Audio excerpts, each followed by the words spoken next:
Todos estão com o esboço da mensagem? Receberam um boletim? Não sei se nós temos ainda boletins aí. Acabou, ok. Então, você quando entra aqui no templo, a mesa que tem lá atrás tem os boletins. Quem chega pode pegar. Sempre tem um esboço da mensagem que pregamos aqui. Hoje eu coloquei um esboço diferente. Eu coloquei o texto completo que vamos usar da Bíblia, o Isaías capítulo 50.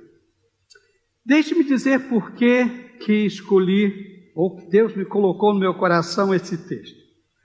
Nós estamos vivendo em uma época de grandes medos. Eu posso citar 2 exemplos. Em 1996, um cirurgião plástico, Múcio Porto, ele tinha 47 anos. E ele escapou dos maiores acidentes da aviação brasileira, aquele acidente no Fox 100 da TAM, que caiu em São Paulo. Ele escapou. Isso foi em 1996, outubro de 1996. Interessante que em dezembro de 1995, o cunhado dele tinha tido um sonho, alertando que ele poderia ter um acidente assim. E ele precisava embarcar para o Rio de Janeiro e só tinha aquele voo disponível. E ele comprou a passagem para aquele voo. E dizem que quando ele estava embarcando, ele lembrou do sonho do cunhado. Olha, cunhado funciona, né? Então, o cunhado, e ele ficou com medo e ele não embarcou. Ele foi salvo. E diz então que ele até hoje traz marcas profundas dessa experiência, e uma delas é o medo de voar, de voar. Outra experiência, agora em 2009, quando aconteceu a pandemia da gripe, chamada suína, que começou lá no México, meados de março de 2009, no México. A estudante Mainara, tinha 21 anos, ela ficou com muito medo da gripe, ela já tinha medo de doença. E no início da pandemia, chamado também HINI, ela ficou preocupada, ficou com paranoia com a ideia de pegar a doença. E diz então que piorou quando a irmã dela ficou gripada. E diz então que em casa foi um caos. Ela obrigava todo mundo a toda hora estar lavando a mão, passando gel nas mãos. E diz que quando ela tinha que entrar no quarto da irmã, ela prendia a respiração. E diz então que o resultado foi um período muito tenso. Ela ganhou uma ansiedade, desenvolveu uma ansiedade muito forte.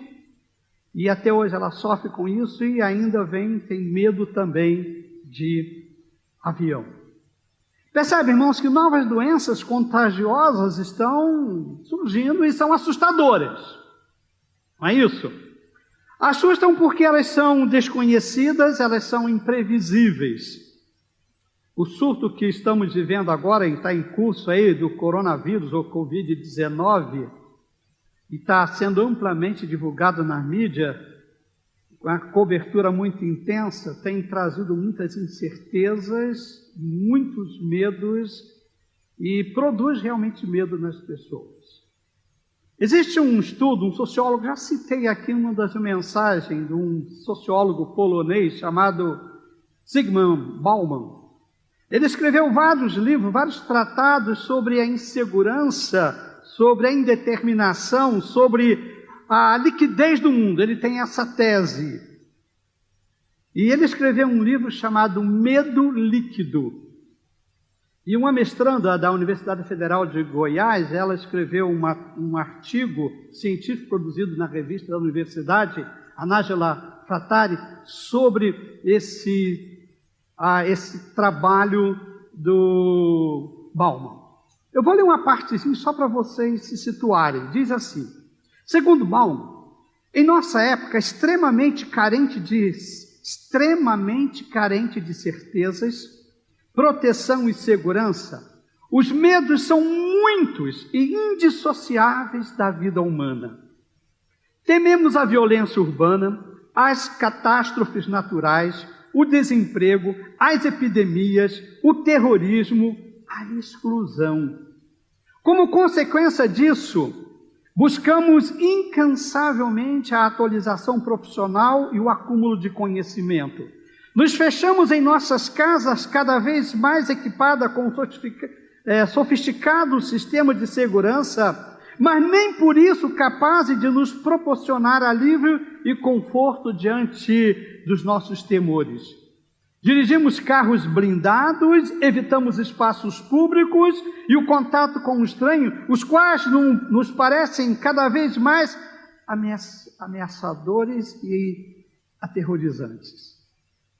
Para o autor, as esperanças de um maior controle e domínio sobre o mundo social e natural, depositado nos tempos modernos, se esvaíram. No ambiente líquido moderno, as incertezas, os perigos e as ameaças são inconstantes.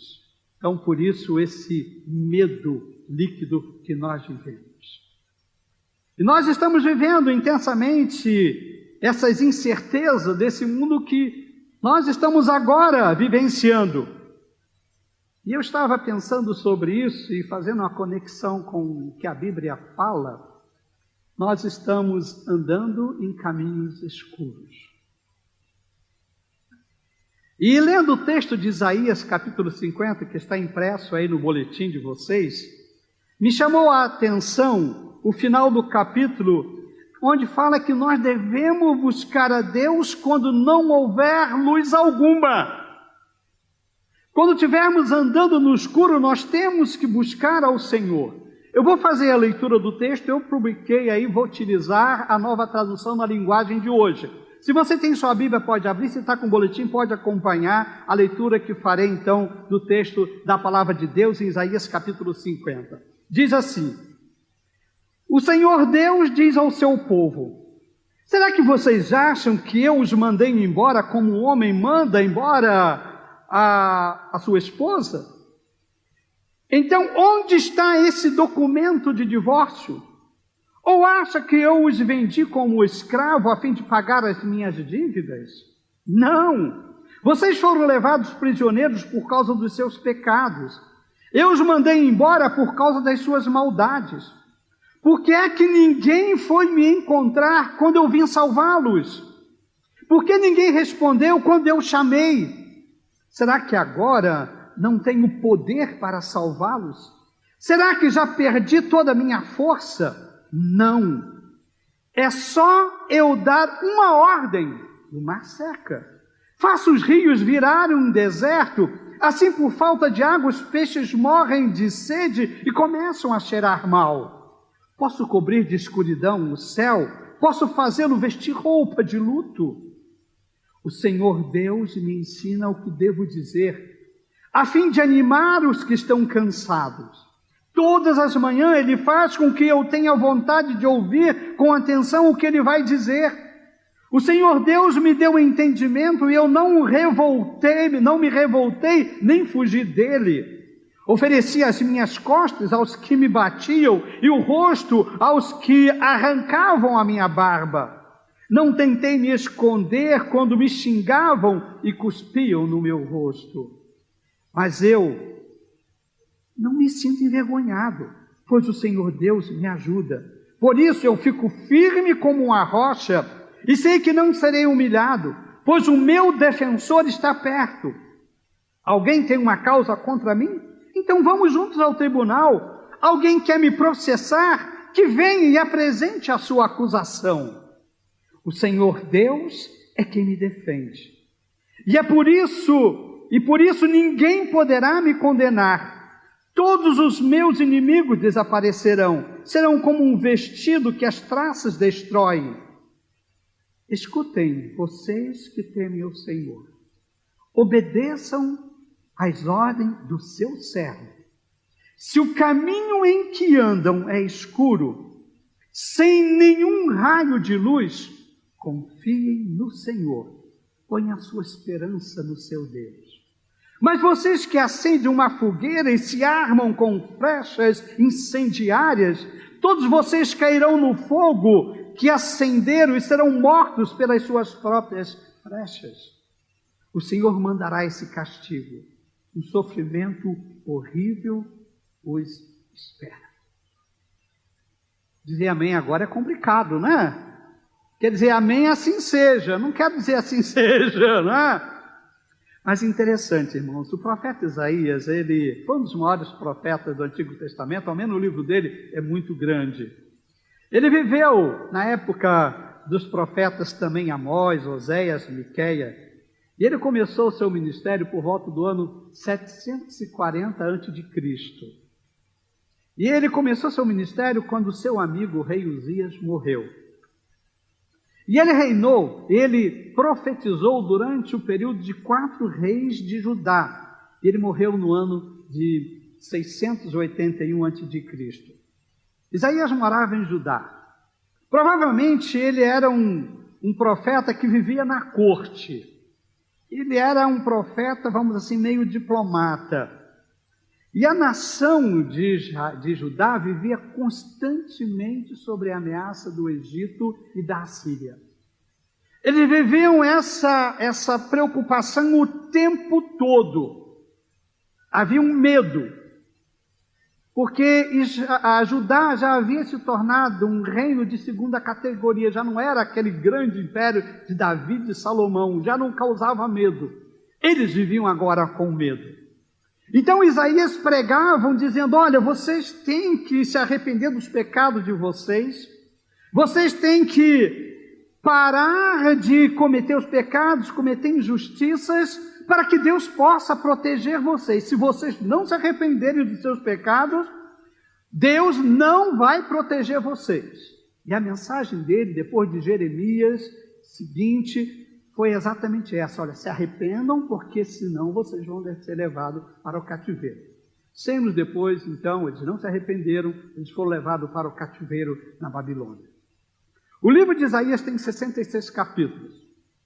E a partir do capítulo 40, ele começa, então, numa profecia, imaginar agora como o povo viveria, como seria a volta do cativeiro. É uma profecia.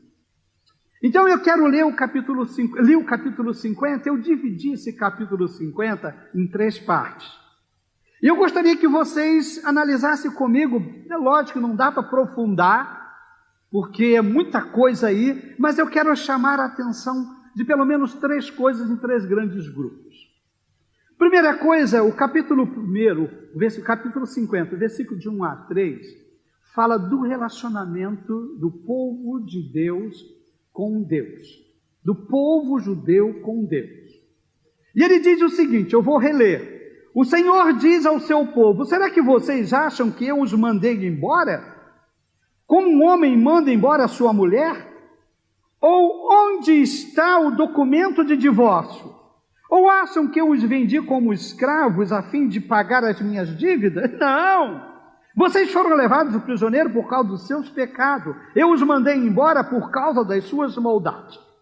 Hoje eu vou fazer uma dinâmica diferente com vocês. Não tem lacunas a serem preenchidas no esboço. Mas vou pedir a vocês que sublinhem aí no texto, que vocês têm no boletim. E se você tem a Bíblia, pode sublinhar na sua Bíblia. Se você tem a Bíblia aí no seu aplicativo, se algumas Bíblias permitem você fazer marcar. Marque aí essas palavras, mandei embora, que está no versículo 1. E também essa frase, os vendi como escravos. Riscaram, sublinharam aí no texto, na sua Bíblia, ou no que está publicado aí. Interessante, aqui há 2 comparações que Jeremias faz, que o Senhor faz através do profeta Jeremias, dizendo do relacionamento dele com o povo. O povo estava então, pecou, separou de Deus, e Deus então permitiu que eles fossem para o cativeiro. Então Deus faz uma comparação do relacionamento do povo com ele como se fosse um casamento. Ou seja, imagine você se relaciona com Deus como se você tivesse um casamento, uma aliança com Deus. E no casamento, a lei de Moisés permitia o divórcio. E diz o seguinte, que o homem tinha que dar a carta de divórcio à mulher. Esse negócio de divorciar, não vou dar divórcio não. Está separado, mas não dou carta de divórcio. A Bíblia diz, manda dar a carta de divórcio. Vai lá no juiz e separa. Não fica esse negócio aí, não vou dar carta não. Aqui manda, diz que mandava dar carta de divórcio. Tinha uma coisa, ela podia casar com outra. Podia, mas não a hora que ele desse a carta de divórcio, ela não, e nem eles poderiam voltar a se relacionar, casar novamente. Ou seja, não tinha esse negócio, eu vou divorciar, depois me arrependo, volto a casar com ele novamente. A lei de Moisés não permitia isso, porque agora tinha uma carta de divórcio. E Deus diz, olha, vocês se separaram de mim. É interessante que a ideia aqui que foi uma separação temporária, que Deus permitiu que o povo fosse para o cativeiro, e o povo dizendo agora Deus nos abandonou. E não era um abandono definitivo, não era um divórcio para sempre. Deus disse, eu não dei carta de divórcio para vocês. Vocês foram levados para o cativeiro, e vocês estão dizendo que eu me afastei e abandonei vocês, que dei a carta de divórcio. Eu não dei. Sabe o que isso significa? Deus está dizendo, vocês podem voltar para mim.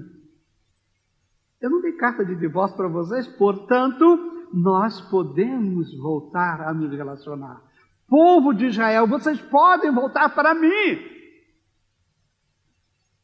E a segunda comparação, então, ele diz o seguinte, ele compara um pai vendendo os filhos para pagar a dívida. Sublinha a frase aí, vocês foram levados prisioneiros por causa dos seus pecados. E o povo dizia, Deus está nos vendendo para os babilônios. O Deus da Babilônia é mais forte do que o Deus, então nós fomos vendidos para lá. Deus disse, de maneira, eu não sou ninguém que tem dívida, eu não tenho dívida com ninguém. E não estou vendendo vocês para pagar dívida, eu não tenho dívida. Interessante, porque era um comum naquela época, os pais tinham o direito de vender o filho para pagar a dívida. Tem algum pai com dívida aqui? Bom, não vou pedir para levantar a mão. Não vou pedir, porque acho que, né? Aí precisa passar pelo curso Cloud de Finanças, tá? Para não ter dívida. Agora, filhos, graças a Deus que os seus pais não vivem naquela época. Senão eles podiam vender você como escravo para pagar a dívida. E filho, às vezes você é culpado da dívida, tá? Naquela época era possível, mas interessante. Se tivesse alguém da família, poderia resgatar aquele filho. E Deus está dizendo, olha, vocês foram levados prisioneiros por causa dos pecados de vocês. Não fui eu que dei divórcio para vocês, me separando de vocês, e também não fui eu que vendi vocês para pagar minha dívida de maneira nenhuma. Vocês foram levados para o cativeiro por causa do pecado de vocês. E é interessante, irmão, Deus está dizendo, eu não estou desistindo de vocês. Deus nunca desiste de nós. A comparação, irmãos, é para dizer que Deus não nos abandona, por mais que o pecado nos separa de Deus, por mais que a gente vive se afastando de Deus por causa do pecado, Deus diz, eu não desisti de vocês. E aqui está dizendo que a culpa é pelos sofrimentos que nós temos, não é de Deus. Deus não é um ser ruim, um ser mau. Não é culpa de Deus. O povo está sofrendo lá no cativeiro, mas é do próprio povo, porque eles se prostituíam diante de imagens. Interessante que a Bíblia então usa essa linguagem de prostituição, a ideia de casamento. Olha, vocês estavam casados comigo, mas estavam prostituindo com outros deuses. Isaías vai falar que eles ofereciam cultos a Deus, e Deus diz, eu não quero esse culto. Cuidado, os cultos que nós oferecemos a Deus, Deus não aceita qualquer culto, não. Eu tenho falado sobre isso aqui. Mas tudo que eu ofereço a Deus, Deus aceita. Não! A Bíblia fala sobre isso. E é interessante que eles adoravam árvores sagradas, eles adoravam pedras que haviam tirado do riacho. Olha só, Isaías 58, versículo 6 e 7, eu não coloquei. Na sua Bíblia você pode abrir, eu vou ler o texto e acompanhar. Diz assim, não é esse o jejum que eu quero. Deus dizendo, eu quero que soltem aqueles que foram presos injustamente, que tirem de cima deles o peso que os faz sofrer, que ponham em liberdade os que estão sendo oprimidos, que acabem com todo tipo de escravidão. O jejum que me agrada é que vocês repartam a sua comida com os famintos, que recebam em casa os pobres que estão desabrigados, que deem roubo aos que não têm e que nunca deixem de socorrer os seus parentes. Porque havia um grupo social que tinha tudo, e o outro lá em Jerusalém sofrendo. Deus diz: vocês estão oferecendo o culto, vivendo a regalia, e os seus irmãos estão vivendo e sofrendo as injustiças sociais. Ou seja, havia muitas injustiças sociais. E eu achei aqui interessante, no capítulo 5, versículo 8, uma questão interessante, que é muito moderna, que é muito atual nas nossas grandes cidades, que chamamos de latifúndios urbanos, não é? Ou seja, o direito à moradia. Olha o que Isaías diz: ai de vocês que compram casas e mais casas, que se tornam donos de mais e mais terrenos. Daqui a pouco não haverá mais lugar para outros morarem, e vocês serão os únicos moradores do país. Está na Bíblia. Questão de latifúndio, aqui urbano. E Deus dizendo: isso é injustiça. E muitas outras injustiças que eram praticadas, Isaías, Jeremias descrevem isso, e Deus diz: é por causa disso que vocês estão indo para o cativeiro, vocês estão vivendo uma injustiça, estão provocando injustiças sociais. E é interessante, o povo foi para o cativeiro e nunca mais o povo judeu adorou imagens, nunca mais, até hoje. E outra coisa interessante, o povo judeu, eles são assim, né? Mas eles se ajudam. Um ajuda o outro. A nação de Israel é financiada pelos judeus do mundo inteiro. Eles se ajudam. Eles voltaram, aprenderam essa lição. Agora, olha só o versículo número 2. Veja aí o versículo número 2. Diz assim: por que é que ninguém foi me encontrar quando eu vim salvá-los? Por que ninguém respondeu quando eu chamei? Sublinha aí todo esse versículo número 2. Todas essas frases desse versículo número 2. Por que é que ninguém me foi encontrar quando eu vim salvá-los? Por que ninguém respondeu quando eu chamei? Percebe? O profeta está recebendo uma visão profética de um futuro, dizendo: olha, se vocês não se arrependerem, vocês vão para o cativeiro, e lá no cativeiro vai acontecer isso. Eu vou atrás de vocês, mas sabe o que vai acontecer? Vocês não querem me obedecer. Eu vou ao encontro de vocês para salvar vocês, mas ninguém me responde. Eu chamo vocês e vocês não me respondem. Deus diz: olha, eu vim para redimir vocês, mas vocês não aceitaram. A ideia aqui é de redimir. A figura do redentor, do remidor. Aquilo que eu disse no início, que se um pai vendia o filho, ele depois podia comprar se tivesse dinheiro, alguém da família podia comprar se tivesse dinheiro. Deus disse: olha, eu vim para remir vocês, para salvar vocês, e vocês não querem nada. Eu chamo vocês, mas vocês não me ouvem, vocês não me atendem. E é interessante, esse servo aqui que fala é Jesus Cristo. E fazendo um paralelo com esse servo sofredor que Isaías apresenta, nós vamos ver lá em João capítulo 1, versículo 11 e 12, que diz o seguinte, falando de Jesus: veio para o que era seu, mas os seus não o... Vamos juntos? Contudo,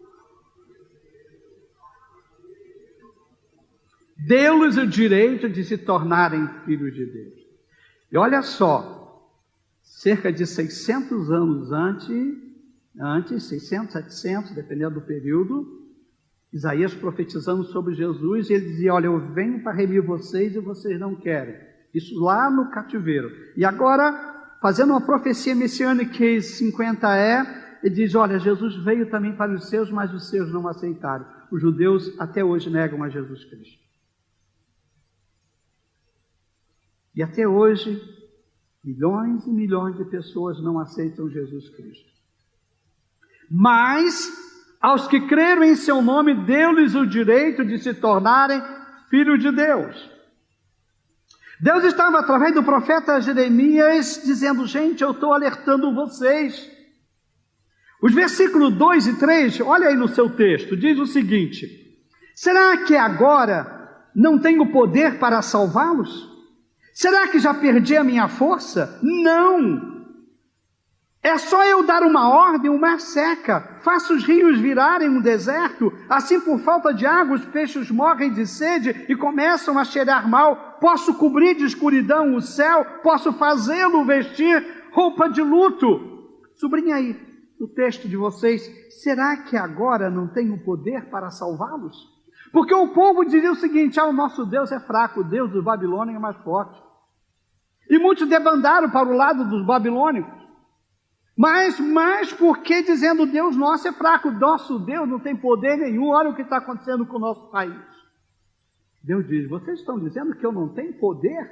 Será que não tenho poder para salvar vocês? Será que eu perdi toda a minha força? E ele lhes faz lembrar do tempo que eles saíram lá do Egito, dizendo: olha, eu abri o mar vermelho e vocês passaram a pé enxuto ali. Quantas coisas eu fiz, será que vocês acham que eu não tenho poder? E Deus está dizendo: olha, isso está acontecendo porque vocês se afastaram de mim, não é porque eu não tenho poder. E é interessante, Mateus capítulo 17, versículo 20, diz o seguinte: ele respondeu: porque a fé que vocês têm é pequena. Eu asseguro que se vocês tiverem fé do tamanho de um grão de mostarda, poderão dizer a esse monte: vai daqui para lá, e ele irá. Nada será impossível para vocês. Palavra de Jesus Cristo. Deus está dizendo: vocês precisam acreditar em mim. Vocês precisam crer no meu poder. Vocês precisam ter fé, não importa se a fé for pequena, vocês farão grandes coisas. Não importa os problemas, confiem no Senhor. Diante das lutas, das incertezas da nossa vida, nós precisamos acreditar no poder do nosso Deus. Olha só, no Velho Testamento, 600 anos de Jesus Cristo já falava sobre isso. Aí o texto, de repente, nos remete para outra situação. Aí, a partir do versículo 4, ele nos remete diretamente para Jesus Cristo. Então, é uma profecia messiânica. Ele vai falando do relacionamento do povo com Deus, e depois ele aponta para Jesus, antes de Jesus nascer. Veja que interessante. O povo de Israel foi levado para o cativeiro. O profeta Isaías está dizendo: vocês vão ser levados se não se arrepender. E foi. E interessante, eles ficaram lá cerca de 70 anos, depois retornaram. O último profeta foi Malaquias. Depois de Malaquias, Deus não mandou mais ninguém pregar durante 400 anos. O silêncio de Deus. O silêncio de Deus. O período interbíblico. Não teve profeta. E nunca tinha acontecido isso na história do povo judeu. O silêncio de Deus. Eu fico imaginando se Deus proibisse os profetas, pastores, pregadores: não falem mais de mim, cessem a voz de vocês. E após Malaquias, 400 anos, não se levantou mais nem uma voz falando em nome de Deus. Aí, passa 400 anos, 450, 500, conforme você fizer a medição, surge Jesus Cristo. Vem João Batista preparando o caminho de Jesus. E o versículos 4 a 9 diz assim, eu vou ler da profecia Isaías 50, está no seu texto, acompanha aí. O Senhor Deus me ensina o que devo dizer, agora já é referindo a Jesus Cristo. O Senhor Deus me ensina o que devo dizer a fim de animar os que estão cansados. Todas as manhãs Ele faz com que eu tenha vontade de ouvir com atenção o que Ele vai dizer. O Senhor Deus me deu um entendimento e eu não me revoltei nem fugi dele. Ofereci as minhas costas aos que me batiam, o rosto aos que arrancavam minha barba. Não tentei me esconder quando me xingavam e cuspiam no meu rosto. Mas eu não me sinto envergonhado. pois o Senhor Deus me ajuda. Por isso eu fico firme como uma rocha e sei que não serei humilhado, pois o meu defensor está perto. Alguém tem uma causa contra mim? Então vamos ao tribunal. Alguém quer me processar? Que venha e apresente a sua acusação. O Senhor Deus é quem me defende, por isso ninguém poderá me condenar. Todos os meus inimigos desaparecerão, serão como um vestido que as traças destroem. Percebe, irmãos, esse texto descreve o sofrimento de Jesus. Sublinha aí no seu texto, é no esboço aí. O Senhor Deus me ensina o que devo dizer a fim de animar os que estão cansados. E eu fui buscar em Jesus isso. Lá em Mateus capítulo 1, versículo 35, fala que Jesus buscava a direção de Deus. De madrugada, quando ainda estava escuro, Jesus levantou-se, saiu da casa e foi para um lugar deserto, onde ficou. Várias e várias vezes Jesus ia buscar a direção do Pai. Olha só, Jesus, quando tinha que tomar uma decisão importante, ele parava para orar. Você faz isso? Jesus fazia. Ele buscava a direção de Deus. Sublinha aí no seu texto aí de Isaías 50, a frase: e eu não me revoltei nem fugi dele. Ou seja, diante da missão que Jesus tinha, o profeta já estava profetizando isso, dizia: eu não vou fugir da minha missão, eu vou sofrer, mas eu estou aqui.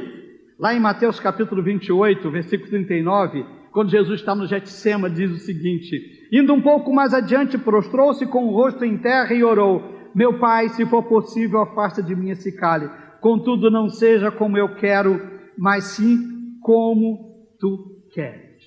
Jesus não ficou revoltado com a missão dele de sofrer, Jesus não fugiu da missão dele, ele veio nos resgatar e ele cumpriu a missão. Sublinha aí o versículo 6, tem aí no seu esboço, olha aí: oferecer as minhas costas aos que me batiam. Sublinharam?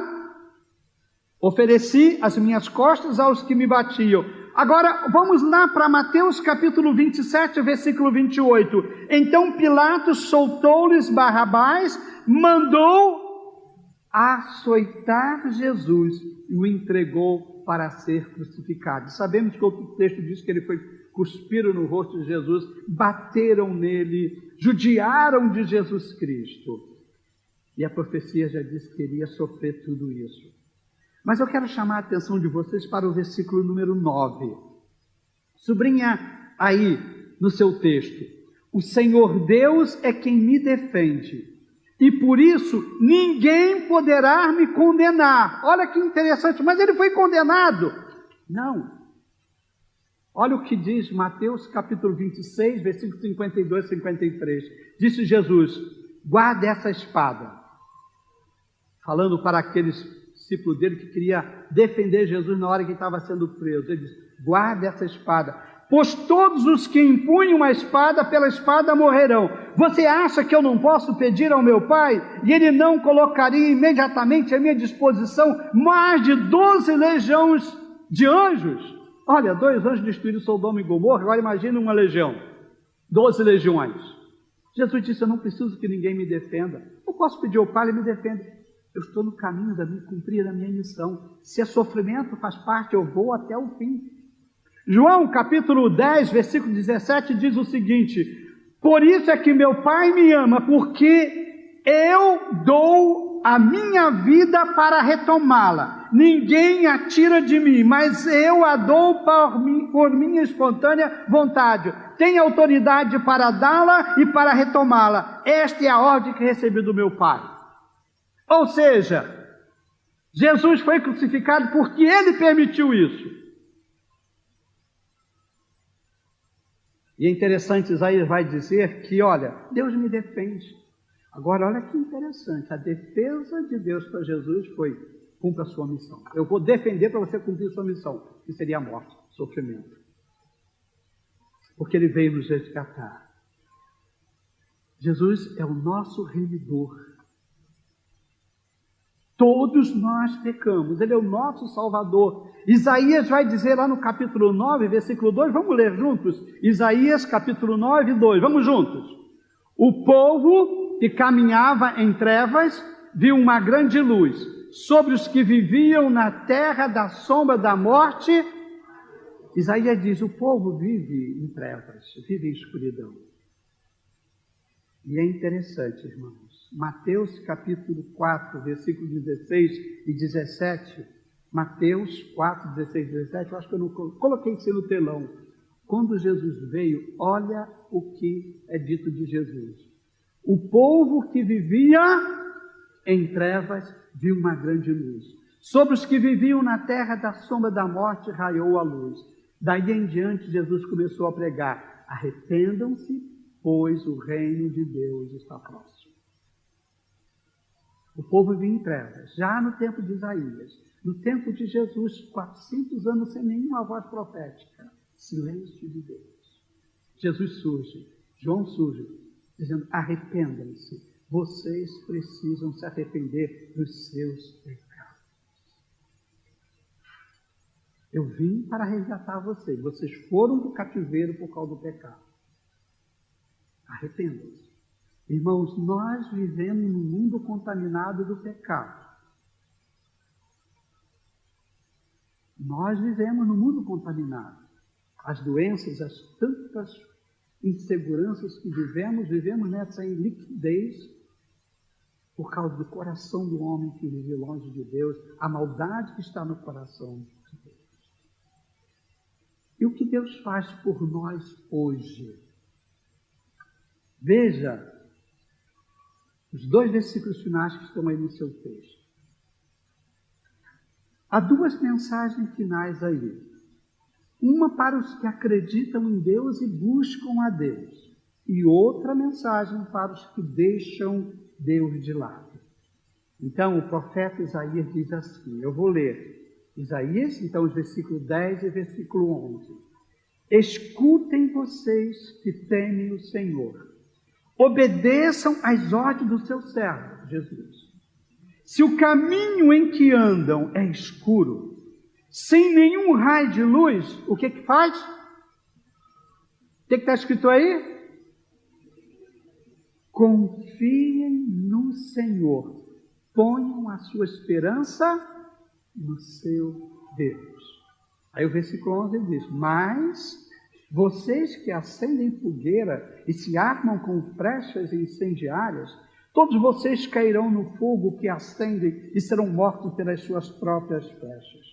O Senhor mandará esse castigo, um sofrimento horrível nos espera. Sublinha aí essas palavras, temem o Senhor, e a outra palavra, obedeça. Sublinhe no seu texto aí. Temor, irmãos, não é medo. Temor é reverência. Temor é respeito. Obedecer é colocar em prática os ensinos de Jesus. Eu não estou dizendo que, por favor, quero deixar bem claro, que as doenças, coronavírus que estão aí é por causa do pecado diretamente. Doenças têm, doenças vão. Mas, irmãos, nós temos que confiar em Deus. Nós estamos com um movimento em todas as igrejas cristãs, católicas e todo, orando para que Deus ajude a sociedade a passar por esse momento. E orando para que Deus ilumine os cientistas para que encontrem uma vacina. Porque Deus faz isso. Deus é o Senhor da ciência. Deus deu aos homens essa capacidade. Agora nós precisamos buscar a ajuda de Deus e não tirar Deus de fora disso. Por isso que eu preciso temer ao Senhor, dizer, Deus, nos ajude e obedecer. Jesus, quando terminou o sermão da montanha, ele terminou desta maneira, Mateus 7, 24 a 27, eu vou ler. Portanto, quem ouve estas minhas palavras e as pratica é como um homem prudente que construiu a sua casa sobre a rocha. Caiu a chuva, transbordaram os rios, sopraram os ventos e deram contra aquela casa, e ela não caiu, porque tinha seus alicerces na rocha. Mas quem ouve estas minhas palavras e não as pratica é como um insensato que construiu a sua casa sobre a areia, caiu a chuva, transbordaram os rios, sopraram os ventos e deram contra aquela casa, e ela caiu, e foi grande a sua queda. Temer ao Senhor, confiar no Senhor, é colocar em prática os ensinos de Jesus. Não deixe Deus de fora da sua vida. Estamos vivendo eu acho que a Organização Mundial de Saúde deve, a qualquer momento, declarar uma pandemia. Já está no processo, os protocolos já estão sendo cumpridos. Mas interessante, ela não tem um índice de mortalidade tão alto, não é? Ninguém precisa entrar em pânico. Precisa fazer o quê? Lavar as mãos com sabão. Lave suas mãos. Tem gente que chega em casa e não lava as mãos. Você sabia que o volante do carro é uma das coisas, ele é mais contaminado do que um vaso sanitário? Sabiam disso? Então, lave suas mãos. Use gel, álcool gel. E percebe, irmãos, e diga: Deus, me ajude. Deus, abençoe os cientistas, os estudiosos, abençoe os profissionais da saúde que estão lidando com essas pessoas. Deus, abençoe essas pessoas que estão passando para que o organismo dela resista. Deus, console aquelas pessoas que tiveram, as famílias que tiveram ente querido perdido. Nós temos que interceder, irmãos. Se o caminho é escuro, confie no Senhor. Como é que está a sua relação com Deus? Está bem? Você está assim com Deus? Lembre do que Jesus fez por nós. Paulo vai dizer: se ele não poupou o seu próprio filho por amor de nós, como nos dará com ele as outras coisas? E o que ele faz por nós hoje? Ele continua nos protegendo e guardando. Eu termino com o versículo 10. Escutem vocês que temem o Senhor e obedecem às ordens do seu servo. Se o caminho em que andam é escuro, sem nenhum raio de luz, o quê? Confie no Senhor. Vamos abaixar nossas cabeças e orarmos ao Senhor. Eu queria orientar vocês a orarem agora, primeiro pelas famílias enlutadas. Orem por elas. Orem agora. Fala: Deus, abençoa as famílias que perderam seus entes queridos.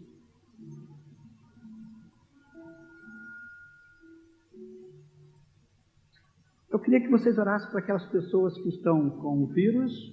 Fala: Deus, dê força ao seu organismo, energia vital ao seu organismo, para que eles reajam e sejam curados. Orem a Deus por isso.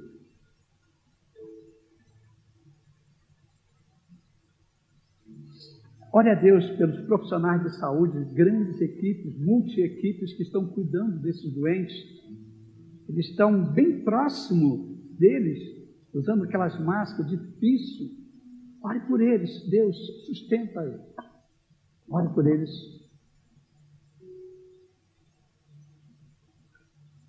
Ore pelos cientistas que estão agora nos laboratórios, trabalhando intensamente para descobrir uma vacina para que possa imunizar a raça humana. Ore ao Senhor. Para Deus, abençoe os cientistas. Ó Deus, nós estamos aqui, a igreja reunida, o teu povo reunido. Nós queremos agora pedir ao Senhor pelas famílias enlutadas neste momento, que parentes, amigos que faleceram, Senhor, com essa epidemia. E outros estão falecendo também, abençoe os enlutados, Senhor. Nós queremos interceder também por aqueles que estão agora contaminados com esse vírus, Senhor. Deus, que o Senhor dê uma energia vital para eles, que seus organismos possam reagir, Senhor, e vencer a enfermidade. Nós pedimos pelos profissionais que estão agora cuidando deles, Senhor, no mundo inteiro, em situações de risco. Proteja-os, Senhor, dê forças para eles. Sustenta-o, Senhor, com uma unção muito especial. Nós também pedimos pelos cientistas que estão trabalhando intensamente para descobrir uma vacina. Senhor, o Senhor deu para eles o dom da ciência. Que eles consigam, Senhor, desenvolver essa vacina para que a humanidade, Senhor, seja protegida. Deus, obrigado porque isso nos une diante de toda essa insegurança, de tantas lutas, Senhor, essas incertezas. A humanidade está se unindo, Senhor, em algo comum. Que aprendamos, Senhor, com isso, que nós precisamos estar juntos, que possamos caminhar juntos, Senhor. Pai, nós pedimos, proteja-nos das doenças, proteja o teu povo, Senhor. Nós contamos com o Senhor também. Nós oramos no nome de Jesus. Amém.